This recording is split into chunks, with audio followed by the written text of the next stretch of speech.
Most talented. Yes. I think so. I think most experienced, I would say, than most talented, but definitely the experience having all of our seniors come back. That's super exciting. We thought we were going to lose Tay. We only had her 2 years, and now we got her 3 years. Thought we were going to lose Moss. We had her 4 years. Now we got her 5 years. So it's really nice to have them come back, and it's because they know the system so well, and they're super hungry, and the COVID thing was just a lot for every student athlete in the country. So I think they're just really excited about having a full year and not missing games, and having that experience to continue to play for championships. Well, how does the team dynamic change like that? We have super seniors, I guess, like what we're calling super seniors. They are. You got more scholarship players than you normally have. You got a lot of experience. Yeah. How does that kind of change you as a coach, knowing you've got not just seniors but fifth-year people as well? I don't think it changes because everybody's back from last year. So we just continue on from last year. I think that, the numbers, are a little different. But for us, it's really beneficial for us for the numbers because we press. We're going to press. And now we can run more people in and out. And with a lot more experience back, that really helps us with our press and the way we want to play fast. So, I think that the freshmen, it might hurt them a little bit in terms of playing time, but freshmen always have to work their way in. So it just gives us more numbers in terms of pressing and, giving our upperclassmen some breaks during the game.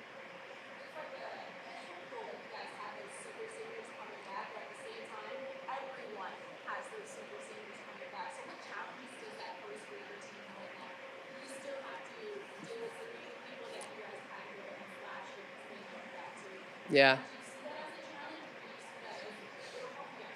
Well, not everybody has everybody back. So not everybody chose to come back. You know what I mean? So it's just going to be a school by school situation. I know there's a lot of coaches that I know, some of their seniors chose not to come back, because they either, wanted to get their career going, or they wanted to play overseas, or they're playing in the WNBA. So there's some schools that not everybody came back. And I haven't counted in our conference what it is or who's all back. But, we just obviously worry about ourselves and what we have back, and, knock on wood, trying to keep everybody healthy.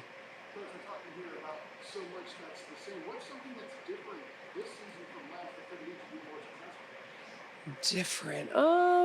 I think there's competition.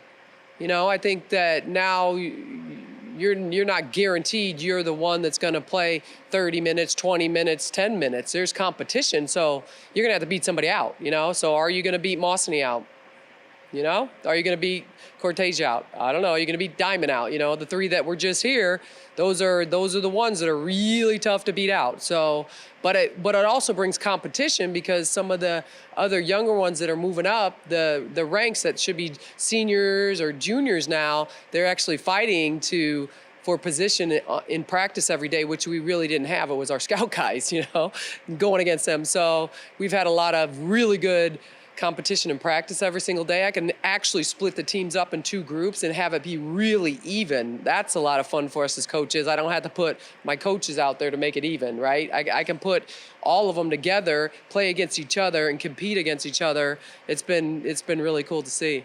Talking about competition, how has that war on I-4 rivalry just intensified as your two teams have battled? I don't know if it's intensified. I think that we both schools, and Jose and I respect each other so much, and obviously he's got a crew coming back and I got a crew coming back, but we actually have a really healthy competition between the two of us. So he makes us better, we make him better, and I think that when we play each other, like, we put aside that and we just try to play and fight for that war on I-4 thing. But his like UConn used to be. They used to make us better. USF definitely makes us better. And I feel like Jose feels the same about us. And this is a little bit in the future in terms of USF. Obviously going to be conference mates this year, next year. So when you guys get to the Big 12, is that a series you'd like to see continue in the non-conference? Yeah, actually, him and I have talked about that, and just because I really respect him as a coach and how he coaches, and, it's not, to him, it's not personal, and so and it's close and we could just drive there, and it's really hard to schedule, really hard to schedule for him and myself. Like when we do scheduling right now, he calls me and says, who said yes, who said no, can I call them, because literally we're right here, right? So if they're wanting to come to UCF, maybe they'll go to USF, if they don't want to play us. So that's going to be a game where, we can make it. We've talked about having some fun tournaments with both of us, so have a tournament just to get games, because it's really hard to get games for both of us. Coach, you talked about the competition within your team. Every single player we talked with him. Talk about that sour taste that they had from last season. More heavily this season. Yep. Have you seen that in practice so far? Yeah, absolutely. That's what I was talking about, that competition, and I think it's good. And and our team likes to play with the chip on their shoulder all the time. And so, I don't know exactly what they said, but I do know that, just only playing 12, 13, 14 conference games, that's, not a lot. We want to play the full thing. We want to play our full schedule. We want it to come out, even. And, at the end, that's who is going to win the conference or win the game or win the, tournament. And it was just so hard with COVID. You didn't know who was coming to your place, if you were even going to be able to go to your place. And so that took a lot of games away from our team, and especially our seniors. Our seniors were like, yikes, I'm not going to have a full season. Like it just didn't sit well with them, So obviously we're excited to have, hopefully we can remain having a full season, and, this COVID thing will kind of balance itself out a little bit. Coach, you hang your hat on the defensive end of the floor. Yep. At the other end, Yep. you found motivation to the players willing to take 3 shots. Yep. You lose some. Yep. Did you tell them that? Yeah. Yeah, we've actually, because we're very, everybody's come back. There's not a kid that hasn't left. We're very seasoned in our defense, and so we've really started to do a couple different things in offense. I'm not going to give you my secrets, but just trying to get everybody really to take those shots, and really been working on that. And also, I don't know if you guys have talked about this, but we had the full summer too. Like, we didn't have the full summer before. And so we had the full summer where we could get them fit in the weight room, get them working out, start shooting a lot more with our coaches, work on our offense, just do a whole lot more than we did the year before. And so that's really going to show up when you watch games of, Mostany's going to stretch the floor a little bit more because she's been really working on her outside game. So is Diamond, so is Tay. So we're going to have a lot of different scores, and we've really been, preaching that. But it really helped to have the summer to really hone in on that. You put together a challenging non-conference schedule. Tennessee. Why did I do that? No, as it's coming up next week. Obviously our conference and our conference coaches got together, and, we talked about, let's really get our RPI, our net, higher for our conference, and we talked about that. But the reason we scheduled a lot of these different games was, number one, we couldn't get anybody to play us. That was the first thing. But number two, we wanted to get ready for our conference, because if we prepare ourselves at the beginning, then when we go into our conference, I feel like we're going to be way more prepared, to play some of these bigger games that we're playing. And we have a lot of really good teams coming in.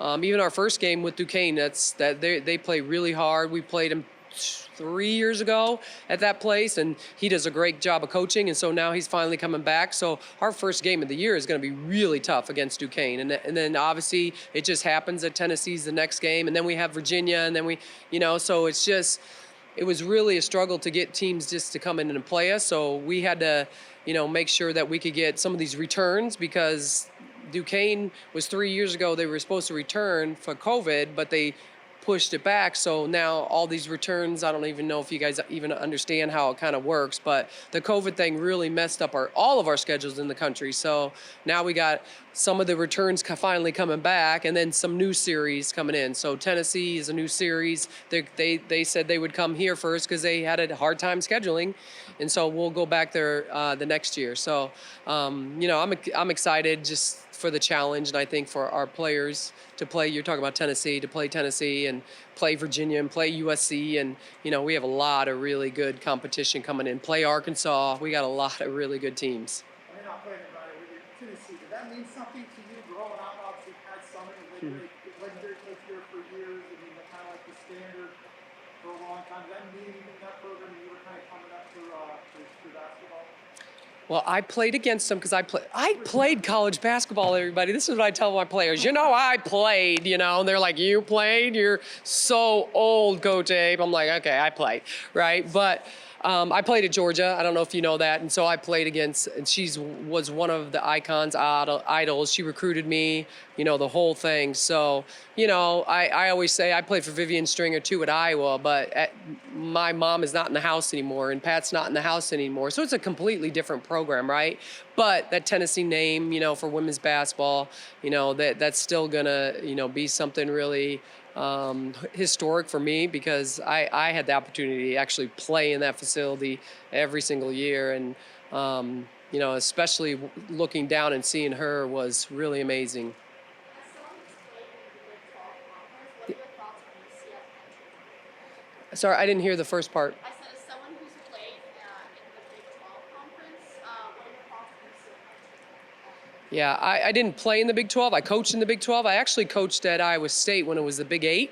And so, and was there with Bill Fenley, the current head coach that's there now, and his kids were very, very young. They were babies. But obviously, that who knows when we're going in. So we really are focused on the American right now and our conference and what we got to do here. But I think it's I'm very familiar with the conference, obviously, and very familiar with a lot of the coaches in the conference. And, for me, I'm from Iowa, so obviously my family was like, yeah, you got to come back home, But I'm like, I don't know when that's going to be. It could be in 3 years from now, 4 years from now, 2 years from now. Who knows when it's going to be? But, we'll tackle that bridge when, we hit it. But one of my players is from Kansas. One of my coaches is from Kansas. We have players from Oklahoma. We got, different players. And for that, it's just going to open up our recruiting too. Who in the Midwest now doesn't want to come to Florida? You can always go back home in the cold if you want, but you could come to Florida. So we're hoping that, we can extend our recruiting a little different too. I see the tremendous response to recruiting-wise, because obviously the players you're recruiting now are going to be part of those Big 12 teams Yeah. in years, whenever that season is. Yeah. Right? Have you gotten a tremendous response in the last couple of months since the announcement was made? I think more so not yet the players, because I don't in the recruiting classes in the 23s and the 24s when we're recruiting, I don't think that they understand completely yet. I think that's going to be us really talking to them about that, and their AAU coaches accepting that we're like Power 5, which means football. It doesn't mean anything about women's basketball, but that Power 5 thing really matters to young women.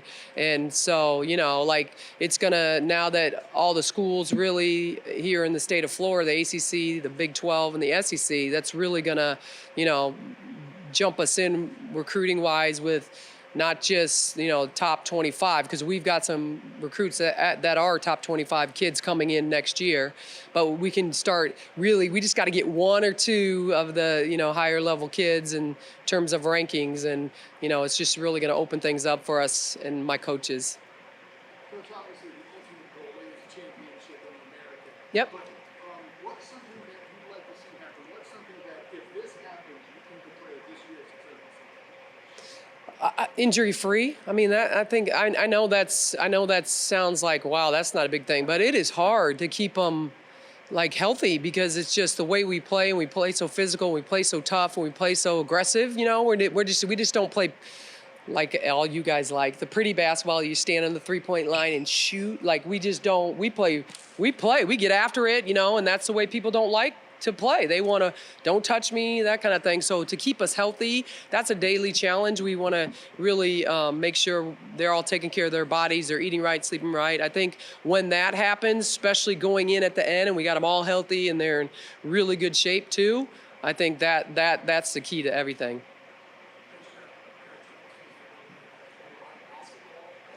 Yeah. A lot. I mean, we're talking about Shania Mertens and Neela Luma. One came from GW and the other one came from Clemson. And it's funny because we recruited them both really, really hard when we got here to UCF. And then when they decided to leave their schools, the first people they called, because we were successful. When we first got here, we had to, change a culture a little bit. And so now that we're successful, they're like, I mean, literally those two, we didn't even have to recruit. They actually called us and were like hoping we called them, you know what I mean? Because they were like, I probably should have gone to you in the first place. And you actually play the style of basketball they love to play. So we're really excited for those two, Scott. You're going to see them a lot. They're going to play a lot of minutes, and I know we got all the returning seniors, but their experience and the way they play, I mean, they're going to be that addition that's going to really help us this year. I know coaches aren't really satisfied, truly. How pleased are you with where the program is at right now? I mean, we want to win it all, but I mean, it takes a while it didn't take us that long to flip the game winnings, right? But to get the culture set, like our culture is set, right? So, I mean, it's a culture that even with AAU coaches or high school coaches, they say to their AAU play, I don't think you can play for Abe. Now, if you're going to play there, you got to be able to be in great shape. You got to be tough. You got to be able to press. Like, you got to want to be in the grind. They all say they want to do that, but not every kid wants to do that. So I think the culture set is what you're asking. And I think now that our culture set, I think, just continuing to win and continuing to get those type of kids into our program that want to play the way we play, it's a lot easier that way. So, obviously we just, the signing date's coming up next week, and I know I can't talk about that, but the 4 kids that we got, they fit our culture big time, so then 23s are going to fit our culture, the 24s will fit our culture, and I think those type of players will find us now instead of us having to go find them. Thank you. Thanks, everybody. Have a great day.